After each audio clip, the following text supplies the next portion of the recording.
दोस्तों नमस्कार, मैं श्यामनाथ यादव अम्बेडकर वाली। यह एक पोस्ट है, इसका लेख है कि जिसने राम भक्तों पर गोलियां चलवाई थी आज राम मंदिर बनवा रहा है। संसद में बोले अखिलेश यादव। तो राम भक्तों पर गोलियां कब चली थी और चलवाई किसने थी, ये इनका कहना है। तो जब बाबरी मस्जिद का बवाल मचा था और उत्तर प्रदेश के मुख्यमंत्री मुलायम सिंह यादव थे, उसी समय गोली चलाने का आदेश हुआ था और आदेश देने वाला वह बीजेपी का आदमी था उस समय, जो कि प्रशासनिक आदमी था। और आज के समय वही आदमी दिल्ली में मंत्री पद पर बैठा हुआ है। तो आदेश उसने दिया था और आरोप लगा था उस समय के मुख्यमंत्री मुलायम सिंह यादव पर। तो वही बात आज अखिलेश यादव कह रहे हैं कि जिसने राम भक्तों पर गोलियां चलवाई आज वह राम मंदिर बनवा रहा है। यानी राम मंदिर ये बीजेपी वाले ही बनवा रहे हैं और बीजेपी वाले ही गोली चलाने का आदेश भी दिए थे। पोस्ट देखें आप लोग, देखिए ये है पोस्ट। अभी दूसरा और दिखा रहे हैं, ये देखिए, ये अमेरिका से डील पर है कि भारत अमेरिका ट्रेड डील पर उत्तर प्रदेश के पूर्व मुख्यमंत्री अखिलेश यादव ने कहा ये डील वो डाल है जिसको उस पर बैठने वाले खुद ही काट रहे हैं। ऐसा हम लोगों ने पढ़ते समय एक लेख पढ़ा था। वह जो है लेख इसका था, क्या नाम है उसका,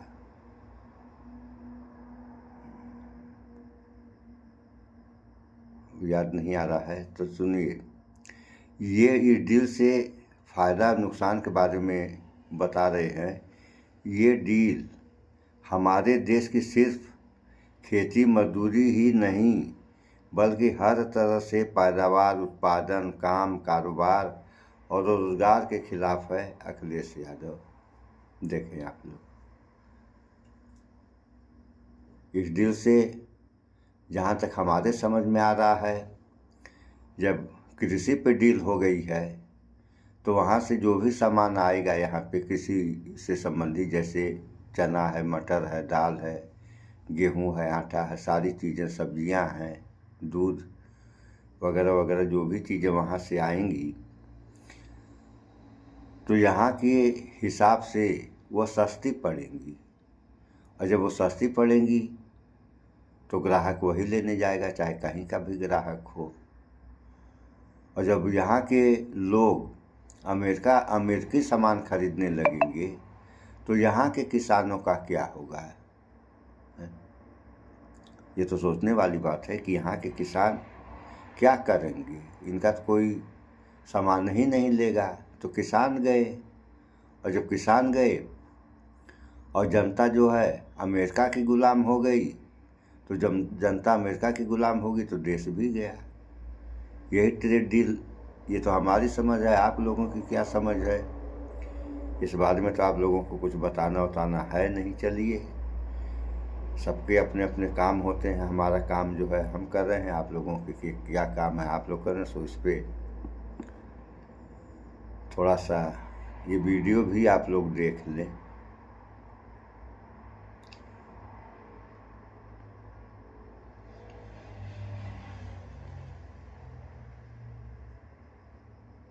अभी दिखा रहे हैं, अब दिखा रहे हैं।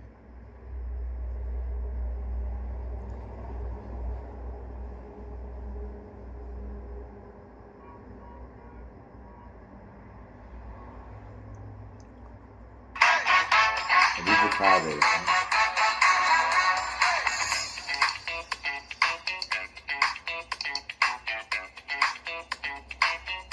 सुनिए आप लोग। जब होती हो स्ट्रेस, बालों को भी देती हो स्ट्रेस, हेयर फॉल के लिए Bajaj almond drops hair oil. सुनिए,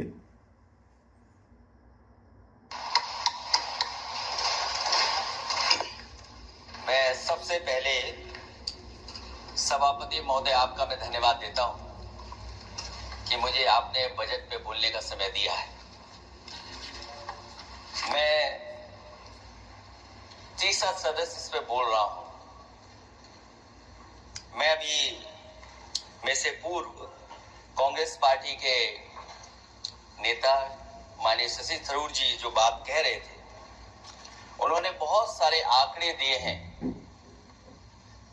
सभापति महोदय, वही मिलते जुलते आंकड़े हमारे पास भी हैं। जब कभी जवाब आए तो शायद उन आंकड़ों का जवाब भी आए।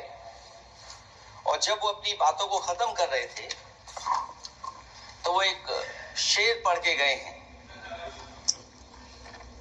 मिर्जा गालिब का एक शेर पढ़ के गए हैं सभापति महोदय। सभापति महोदय, यही शेर अगर बीजेपी को पढ़ना होता तो बीजेपी कैसे पढ़ती?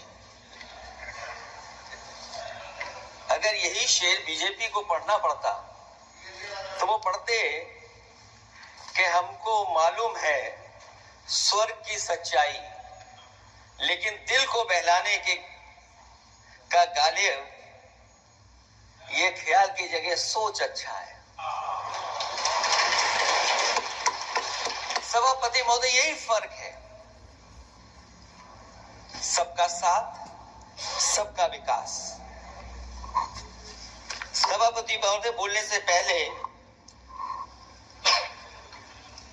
मैं जब बजट को देख रहा था और अक्सर सरकार को पिछले कई सालों से चलता हुआ मैं देख रहा हूं, मैं कहना चाहता हूं, क्यों झूठे ख्यालों में दिन रात करें जो बनाते हैं हवा में बातों के महल, आओ उनसे कुछ जमीनी बात करें। सभापति महोदय, बजट आने से पहले और बजट आने के बाद पूरा देश और पूरे देश में बहस चल रही थी कि अमेरिका को लेकर के डील होने जा रही है। सभापति महोदय, मुझसे पहले अभी जो भारतीय जनता पार्टी की माननीय सदस्य बोल रही थी, और भारतीय जनता पार्टी का ये पक्ष है कि हम लोगों ने दुनिया में बहुत सारे देशों से फ्री ट्रेड एग्रीमेंट कर लिया है।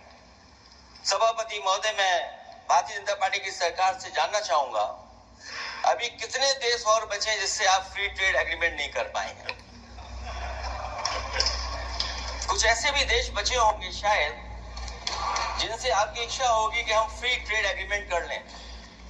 और सभापति महोदय, का फ्री ट्रेड एग्रीमेंट हो भी जाते हैं, जो लोग कभी रुपए के बारे में बहुत चिंता करते थे, कभी कभी उम्र से, कभी कभी दूसरे लोगों की उससे जोड़ देते थे, इतने सब फ्री ट्रेड एग्रीमेंट होने के बाद और अमेरिका से डील नहीं ढील हुई है, उसके बाद हमारा रुपया कहां पहुंचेगा? और अगर यही डील होनी थी तो 11 महीने इंतजार क्यों कराया? अगर यही डील होनी थी सभापति महोदय, तो 11 महीने किस बात का इंतजार था? हमारे कारोबारियों को या हमारे जितने भी उद्योग से जुड़े लोग हैं, उनके साथ ये परेशानी क्यों? बजट पर सबसे पहला सवाल यही है कि डील पहले बनी है बजट।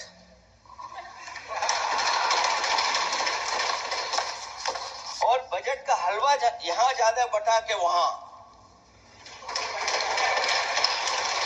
सभापति महोदय, स्वदेशी, आत्मनिर्भर, ये शब्द तो बहुत अच्छे लगते हैं, लेकिन जब डील हो गई है तो क्या इस बजट को लाने से पहले आत्मनिर्भरता और स्वदेशी को अपने अपने शब्दकोश से हटा दिया है, या इसको उल्टे अर्थ में विलोम शब्दकोश में डाल दिया है? और ये डील नहीं है जो हम आप सब समझ पा रहे हैं, शायद 70 वर्ष के लोग ये नहीं समझ पा रहे होंगे, लेकिन पूरा देश समझ रहा है कि हमने अपना बाजार एक बार और खोल दिया है। $500 बिलियन का व्यापार एक तरफा, हमारे आत्मनिर्भरता कहां जाएगी? स्वदेशी नारा हमारा कहां जाएगा?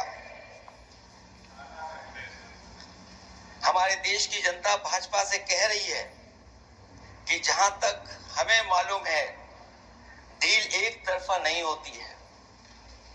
क्या ये बनी वहां पहुंची यहां जहां जैसे कोई एक पक्षी मांग रहा हो? जनता भाजपा से यह भी जानना चाहती है कि 0 बड़ा के 18।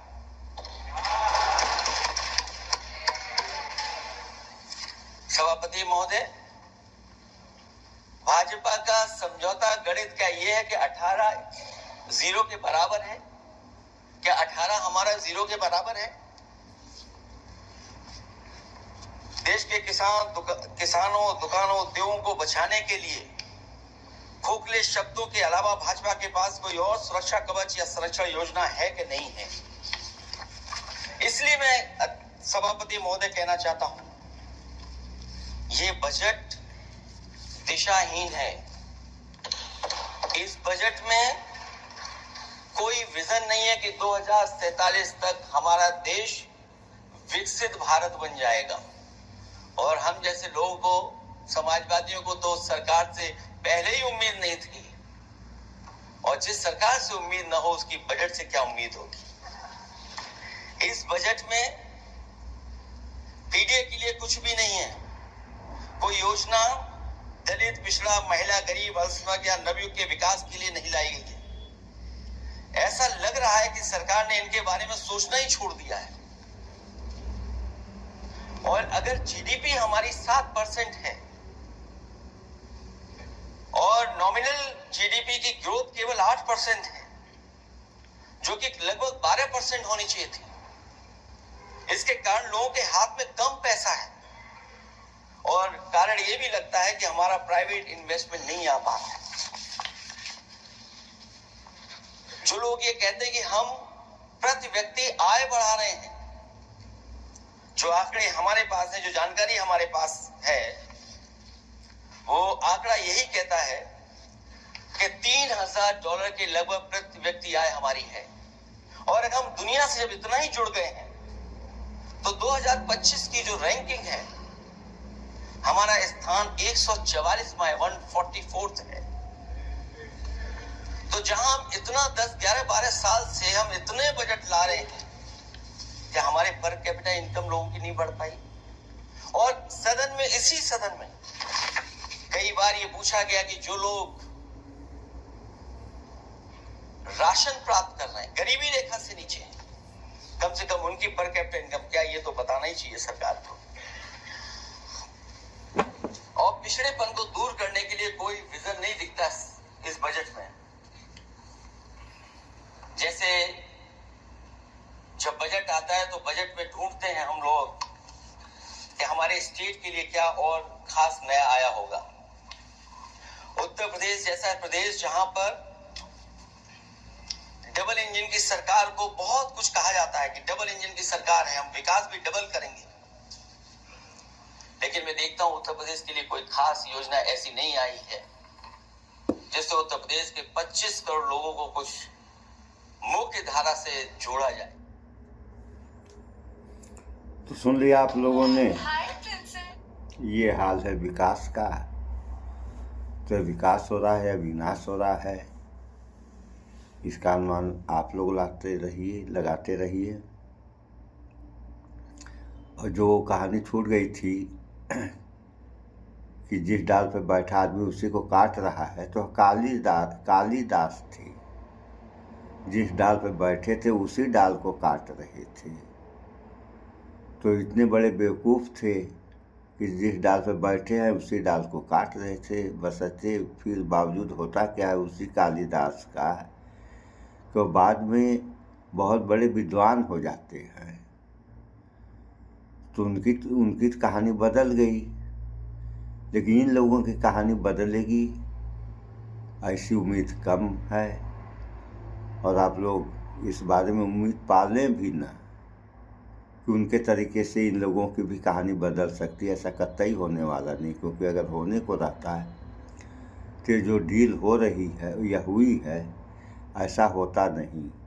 अपना भी पक्ष अपना मजबूत पक्ष रखते यहाँ के लोग, तब अमेरिका या ट्रम्प हो सकता कुछ दबाव में आता। लेकिन यहाँ एक तरफा डील हो गई, यहाँ के लोग कुछ बोले ही नहीं। क्यों नहीं बोले इसको तो बताने की आवश्यकता है नहीं, आप सारे लोग जानते हैं। अभी जो है इसका वीडियो हम बाद में बनाएंगे। ये जो हरदीप पुरी मंत्री थे, इन्होंने स्वीकार कर लिया है कि एफ-18 से हमारी 4-5 बार मुलाकात हुई थी, जबकि मुलाकात समाचारों के माध्यम से हम बता रहे हैं 8 बार हुई थी। और अभी आप लोग देख ही लिए कि संसद में प्रधानमंत्री नहीं आए, तो प्रधानमंत्री और ओम बिरला साहब भी नहीं आए, ये लोकसभा अध्यक्ष है। तो जब लोकसभा अध्यक्ष संसद में नहीं आ रहा है तो संसद चलेगी कैसे? अगर संसद नहीं चलेगी तो जितना पैसा डूब रहा है वह पैसा किसका डूब रहा है? ये लोग, यह बात तो आप लोग जान ही रहे हैं। वह पैसा जनता का टूट रहा है, और जब जनता का पैसा टूटेगा तो देश कमज़ोर होगा, और देश कमज़ोर होगा तो विदेशियों की बल्ले बल्ले। इसमें कौन विदेशी हैं आप लोग जान ही रहे हैं। एक दूर वाला है, एक पड़ोसी है। इसमें कहने की क्या आवश्यकता है। खैर, इस वीडियो में इतना ही। भाईचारा बना के रहें आप लोग, स्वच्छता अपनाएं, शुद्ध खाएं, स्वस्थ रहें, शिक्षित बने। जय विज्ञान, जय संविधान। नमस्कार।